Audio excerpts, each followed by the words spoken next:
Getting out of a relationship with a narcissist as a single mother is a trip. A narcissist will discard your children just like they discarded you. Children are just another form of supply for that narcissist. Narcissists will devalue you in front of your kids at any stage of your relationship. And if you break up with them and your children are older, they're going to try to get those children on their side. They're going to say horrible things about you to your kids so that your kids will distance from you and stop respecting you and jump on the narcissist side. If the kids are younger, they'll just discard the kids like they do you. Narcissists don't care about children. They care about hurting you. If you've caused any type of narcissistic injury, that narcissist's biggest weapon is going to be your child.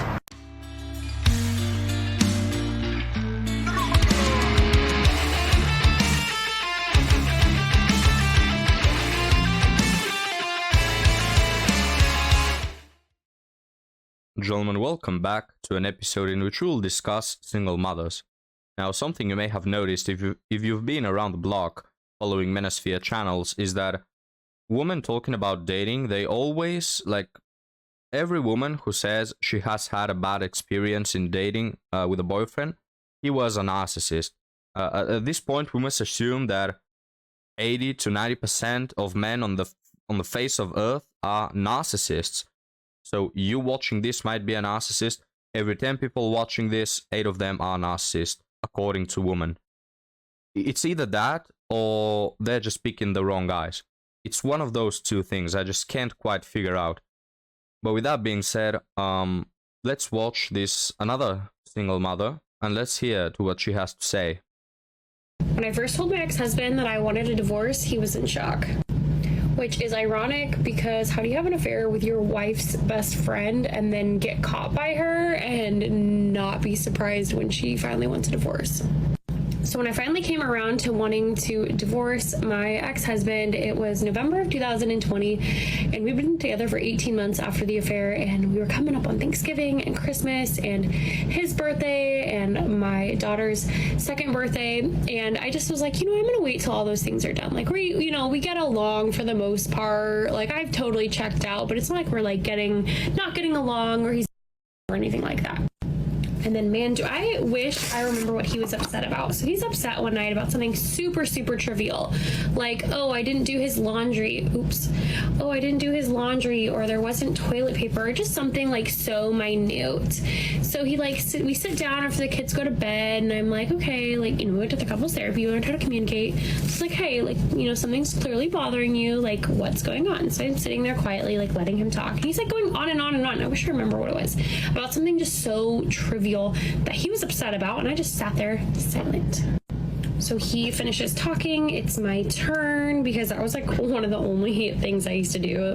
That was my downfall, was I would interrupt during a conversation. So I was quiet. It was my turn to speak, and literally my response was, well, I guess it's time for us to separate. His response literally was, I didn't see that one coming. Like I mentioned, I had been planning on leaving him, so shortly before we separated, our daughter had outgrown her crib, and so I had already put the kids in one bedroom, and so we literally had an extra bedroom with a king-size bed that became his bedroom. I don't really remember our whole conversation other than I just remember him begging me to not leave him, and I just was like, you know what, I need some time, I need some space, I need you to sleep in the other bedroom tonight. And I kid you not, I wake up the next morning to him bringing me breakfast in bed, coffee, he had the kids all taken care of, the house was all clean, and I literally only had one request from him every single week. Was there was a certain day of the week where it was in between his work days. All I wanted was for him to bring me a cup of coffee in the morning and deal with the kids, and trying to get his ass out of bed to give me a hand. He literally would sigh and then go and do it for me. And so for him to suddenly start bringing me breakfast in bed and coffee, I was like, absolutely not. And then again, suddenly he was doing all this stuff around the house, and I was like, this is not okay. So I don't even think this went on for more than 2 weeks before I just literally could not handle him trying to dote on me. Guys, now it's certainly true that it's kind of stupid to not be able as a man to bring in a cup of coffee one of the 7 days and then immediately do this massive change. Yeah, I can realize why women are upset about that, but something I've never understood is women complaining about men putting in the effort after they've been after women, you know, have tried to break the relationship. Because women often say, oh, you didn't do anything until the point where I decided to break off the relationship, and then you suddenly started to do all those things. Well, isn't that a good thing? At least he's doing something, right? I mean, women, in most of the cases, they don't move their little finger in order to keep things going. So wouldn't you actually have to have some appreciation for the man? At least, you know, doing what you ask him to do, at least when, you know, things are dangerous for the relationship to end. I just don't quite understand it. And guys, this is something that women are totally aware of. They will be asking the question, why did you start doing all those things right before we broke up? Why didn't you do them before?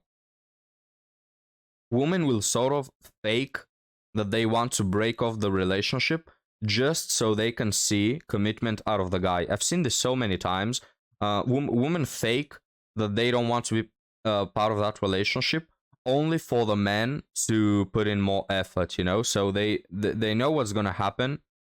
They want it to happen, yet at the same time they want about it. Now this guy, of course, quite a clown. He had a daughter, and he cheated on his wife. Anyway, I don't know what's going on in this marriage, but what do you guys think about it? I need to tell you about this interaction I just had with this man. So I met this man, he was introduced to me, so we have mutual acquaintances or whatever. He was cute, he was handsome. I guess he liked me, I liked him.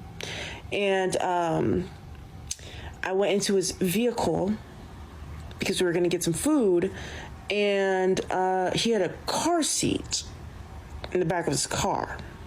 As soon as I saw the car seat, I side-eyed him. All attraction I had for this man immediately dissolved. And he keeps texting me over and over and over again, and I eventually had to tell him, like, you know, I'm never gonna be interested, sir. And he was like, why? And I said, because you have a child. Whoa, that's quite rude, madam. You know? When men don't want to date women who are single mothers, we have all the single mothers. Don't waste my time, or why wouldn't anyone want to date a single mother? We are really good, and here are the benefits to dating a single mother. And I demand that you put all this attention and effort and resources into our relationship, right? Can we apply this to this woman or not? And he said, what do you have against baby daddies? So here's why I would never date a baby daddy, single father, whatever you want to call it. And I think you ladies need to listen. Reason number one, women will usually give a man like 100,000 chances before they actually leave. Now imagine putting a child in this situation. How many terrible things did this man have to do to make his baby mama leave him? He'll probably end up doing those same things to you. So, next. Number two. That's honestly a good logic. Now, I don't think it applies to men, because usually, for the most part, men get kicked out of the family unit. But that's absolutely applicable to women. Single mothers and divorced women. Why are you divorced? It's not men who usually want to leave the relationships and the marriages. So, why are you divorced? Why did you leave that marriage? Why did you break that family? Two, if he left her, that speaks to his character, that he's comfortable just creating families, spreading his seed everywhere. He's not controlling himself. He's not practicing, you know, protection in that way. And that's worrisome. And if it's not even about protection, you got to ask yourself, like, what did he say to this woman to make her feel comfortable with creating a whole life with him? Y'all will literally get on single moms all the time, like, oh, why'd you have a baby with him if you knew how he was? Y'all don't understand that these men will literally convince women to have children with them, convince them in their head that they're about to have this entire family, and then leave them. It happens all the time. So you might be his next victim if you're dumb enough to believe the lies he tells you about the mother of his child. Number 3, if none of the 2 applied, this one will. They're probably still in love with their baby mama, 100%. And as soon as she texts him, I want my family back, he is packing all of his clothes up in his trash bags, moving out from his mama's house and back into his regular house where he actually wants to be in. And this does not apply to single mothers. Single mothers hold the same value as every other woman in the dating field, okay? Single fathers are a different breed. Baby daddies are a different breed. This is what I've seen from my own experience. Y'all just, if you can avoid them, avoid them. That's all I'm saying. Guys, do you know the best part of this? It's that this woman is a single mother. The big balls that you have to have in order to be a single mother and to have complaints about single fathers and to then go to say that single fathers are a different breed for all these reasons and all these red flags. Oh, but single mothers, no, they are perfect. They are always deserving of a relationship. They are always deserving of your time. They're just so immaculate, so perfect, so angelical. But big bad men over here, single dads, disgusting. We'll end the video right here, gentlemen, on the double standards. Leave me your comments down below and I'll be happy to see you next time. Have a good one.